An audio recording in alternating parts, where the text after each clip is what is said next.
জমানো টাকাগুলো সব দিয়ে দাওটা কি ঠিক হইব?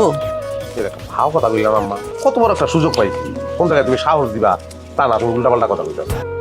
আরে 1 লাখ টাকা ইনভেস্ট করে হ্যাঁ মাসে 30,000 টাকা পাবো, এরকম সুযোগ কি সব সময় আহে? আম্মা অনেক সুযোগ সুবিধা আছে তো। শোনো না, ওই যে রতন তো সরকারি লোকের সাথে উঠা বসা, ওর একটু কই কি আমগো লেগে যেন ঢাকায় একটা বাড়ির ব্যবস্থা করে দেয়। আপনার তোমার বিয়ে লাগে সরকার এখন কাছে গিয়া হাত জোর করে হাতে পায়ে ধরে কই তুইব এটা তোমরা কমনে ম্যানেজ করো না, জায়গা ট্যাডি দিয়ে তো।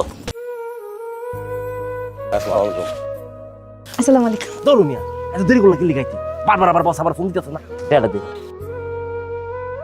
ভাই পড়লে অতিরিক্ত গরিব ভাই, বিষয়টা মাথা রেখে ভাই। সমস্যা না, অতিরিক্ত গরিব তো, এটা মাথা আমি রেখেছি। হ্যাঁ তাহলে এখন টাকা আর ভাবি টাকা দেখাইবো। হ্যাঁ ওকে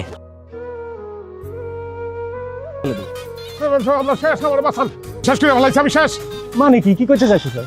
রতনিয়া পুপার রতনিয়া ওই ওই শেষ করে ফেলাইছে। ওই আমার কাছ থেকে অনেকগুলি টাকা দিছে। কেমনে? ওই কয় আমার কাছে কয় কি ওই সরকারি বলে অনেক উপরস্থ, ওই কইছে মাসিক ভাতার কাট করে দিব, তারপর ঢাকা সর্বঙ্গ বাসা বাড়ি করে দিব, বলছে যে 1 লাখ টাকা ঘুষ লাগবো। তারপর ওই টাকা আমি দিছি, আমার তো আর কিচ্ছু নাই, ওই টাকাটাই আছে, আর ওই টাকা লয়ে গেছে। আপনি তো পারবেন, আপনি চাইলেই ওরে ধরতে পারবেন, একটু ওরে ধরেন, নাইলে আমি শেষ। দেখছেন ডাক্তার স্যার কি অবস্থা?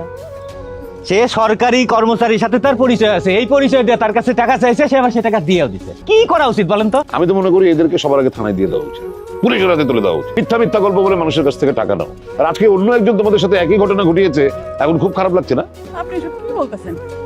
আমরা হইলাম গরিব মানুষ। ধরো মিশা কথা কোকিল লিখা, আমরা বেশি গরিব। চুপ করা, বেশি গরিব?